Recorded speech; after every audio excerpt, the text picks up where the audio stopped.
community is both elated at the prospect of disclosure and deeply unsettled, if not fully afraid, of that same prospect.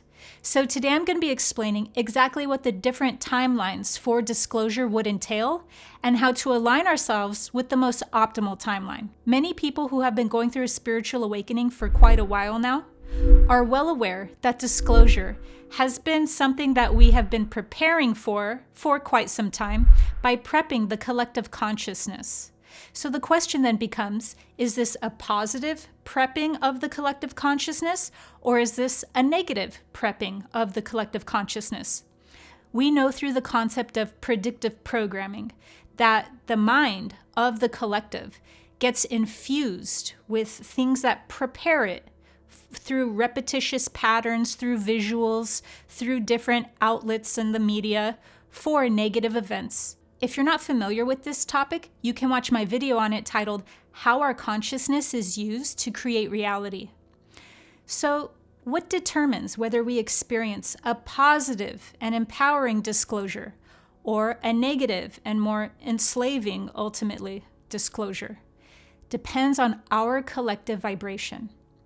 And this is why you hear people speaking very highly of disclosure, and they're almost like awaiting it because they feel like that's the only way that humanity can break through its plateau right now that it's experiencing and its own unconsciousness. It's like aliens literally need to come and appear in order for us to start accepting a larger worldview and a more spiritual and metaphysical worldview.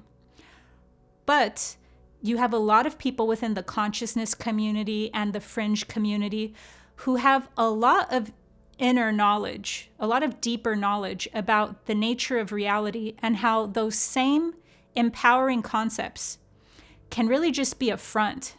They can be a smokescreen for a new way of the powers that were, or a new way of forces of involution to come in and just set up more of like a new age fantasy where we look like we're in an empowered and sovereign state, but we're actually just having almost like a new religion introduced. Only in this case, instead of this new religion being where there's this omnidirectional sky daddy, that instead it will be replaced by higher density, extraterrestrial savior races.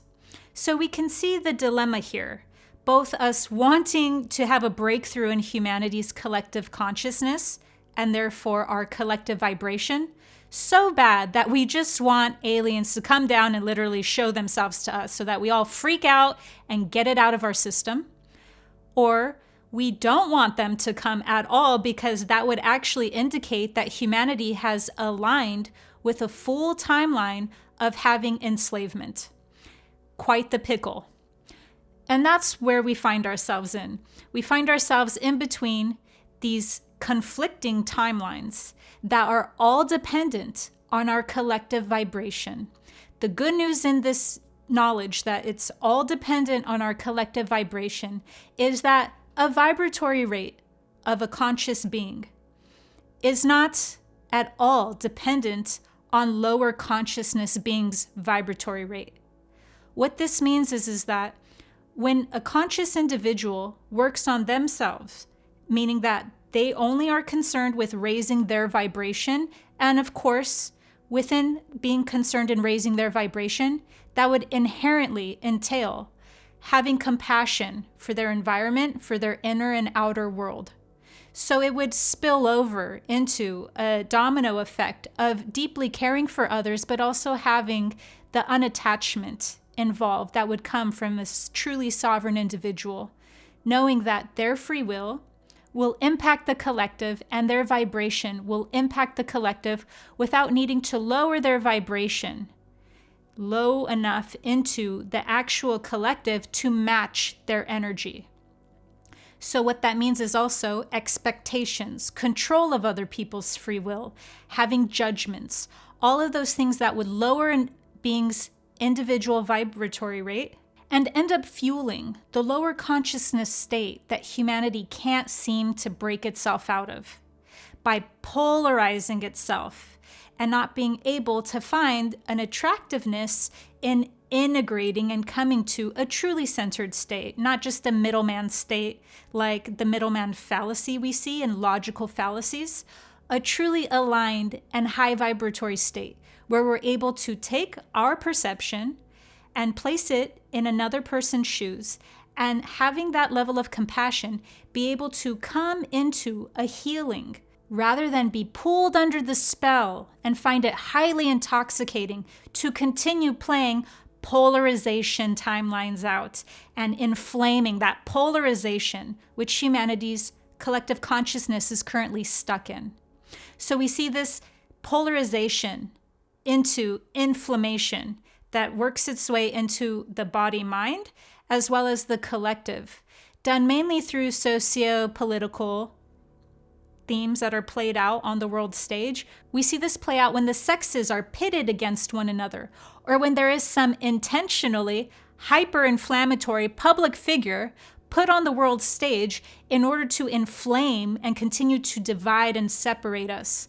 There are so many different strategies that are used to keep humanity in a lower level of consciousness and even thinking that it's awakened or is awakening when it is actually just going further down separation consciousness. So that's why people in the fringe community, people in the know, are concerned about there being a disclosure. It's because humanity's collective consciousness is not prepared in the vibratory rate to be able to come into contact and to be able to have a timeline manifested where who is actually being disclosed to us are truly benevolent, truly aligned, higher density beings that respect humanity's sovereignty and even wish to help cultivate our evolution even further. Those type of higher density beings are ones that can only be a vibrational match to humanity by staying on the sidelines and by waiting for humanity to evolve its vibration high enough so that we would be able to look at them as brethren and as equals. Not equals in the sense of we are exactly the same as you, but equals in the sense of we promise we won't worship you and we don't have a child broken mind mentality when it comes to interacting with higher density beings. Please, let us learn from you. So that type of healthy relationship is not only what higher density beings wish to cultivate with us, it's what they're waiting on us for. So they're just waiting for humanity to get their stuff together so that then if they come in, that we're genuinely able to be a resonance with them. They're dependent. Their ability to be inside our environment is absolutely dependent on our vibration being of a certain rate.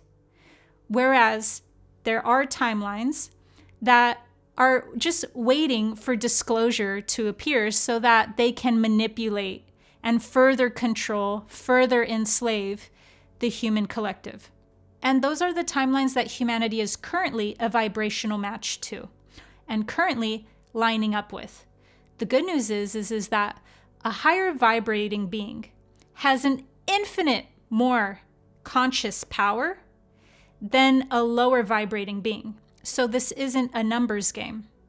This isn't like one high vibrational being has the same amount of output energetically, magnetically, than a lower consciousness individual. When a being awakens into avatar level consciousness, they now have 144,000 times more energy, more power than an unawakened being. It's not equal. It's not equal because consciousness, the awakened state, is far more in alignment with the universe than unconsciousness. This isn't even about judgment. This is about discernment.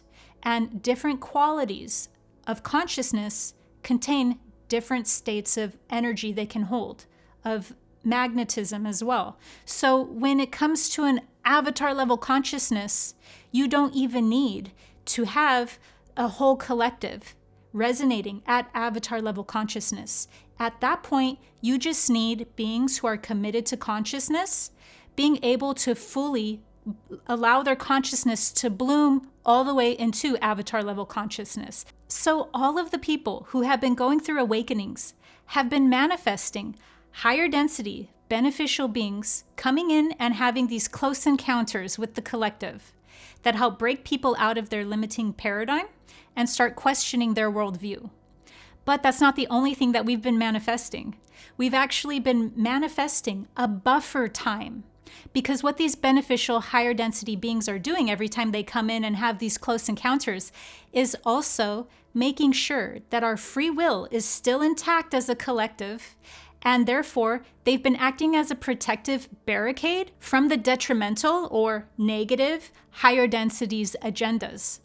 That's why we haven't had disclosure yet. It's all for our ability to be able to manifest the timelines where when that actually happens, it's coming from an aligned, higher vibratory, sovereign collective consciousness, one that doesn't need to go around getting every single person in order to be inside that higher vibratory state, but one that knows its power, owns its power, and vibrates it, and doesn't allow its vibration to become corrupted by fear, by all of the other different and seductive ways that our consciousness can get lowered into unconsciousness and pretend that it's in an awakened and conscious state. Because there's so many different things going on right now that are vying for our consciousness and that are masquerading as higher consciousness. But really, they're polarization, they're inflammation, and they're just leading everybody towards harsh catalysts, right? We're just gonna hate our way into health. That's all what happens in the unconscious state and the unconscious reality, where we actually think that we're conscious and we think we're in this aligned state, and we're actually just attracting all of these disturbances in the field so that we get uncomfortable enough to relinquish all of the unhealthy and detrimental things inside our life that we're using to actually barricade our consciousness from true consciousness, from health, from alignment. Elevating our consciousness does not mean we need to be passive, and it does not mean we don't take actions to assist in raising the vibration of the collective. It simply means we are not so attached to our actions that we lower our consciousness in the process. Just like how compassion does not mean we have to live in illusion to maintain an open heart, as many people try to access a state of compassion by fighting their own beliefs, their feelings, their truth into remission. The strongest form of compassion cannot even be felt. It is a vast, emotionless state of openness, an acceptance for all creation. Compassion is seeing reality square in the face and finding ourselves in it. Compassion allows us to explore creative ways to speak our truth and shine our light in ways that don't ask another being to deny their own existence in the process. The world's vibration is entrenched by the same stressors that continue to keep us locked into a victim-perpetrator identity, where everyone believes they are being victimized. The shadow side of this, of course, is that we do not want others to exist. So we play both parts of this vicious cycle out in real time. We play the victim out and we play the perpetrator out at the very same time. If that is not frenetic enough, we believe we are awakened while we are doing this. When we individually step out of the collective spell, one by one, instead of first waiting for the people around us to see through the manipulation tactics, this is the initiation into true spiritual sovereignty. The only way to truly impact the field is to develop our consciousness beyond the matrix control system, so that we can no longer be motivated into our current belief systems through fear. Avatar level consciousness increases our power, which increases our ability to shape our collective reality. Our vibration calls forth the timelines that match its level of awareness, and nature must reflect our art. This is how a being rises above the push and pull, inevitable motion of karma. Higher density beneficial beings are waiting on us to raise our vibration in order for them to be of more assistance, but in a way that won't keep us dependent on them. So when we're able to come into more of our sovereignty, what's happening is we do that through a lot of different catalysts that disturb our current level of consciousness. And once it gets disrupted enough and enough, it breaks out of that octave or that current level of consciousness that it's in. And it only does this by being able to be under tension. So the higher density beings can't rob us of the tension that we would need in order for us to grow and expand our consciousness. And so that's why they're helping us, but it's more of like in an indirect way. They're keeping out the negatively inclined higher density beings that wish to come in and enslave us, but they're also being able to give us resources through synchronicities, through different connections, through our life experiences, helping us set up the most beneficial ones for our growth. All these different resources come pouring in from their help and assistance so that we're able to line up with the timeline to where when they actually do reveal disclosure, it's not coming from robbing us of our sovereignty, robbing us of our free will, and it's not coming from worship, childlike state of dependence, or from the victim-perpetrator cycle.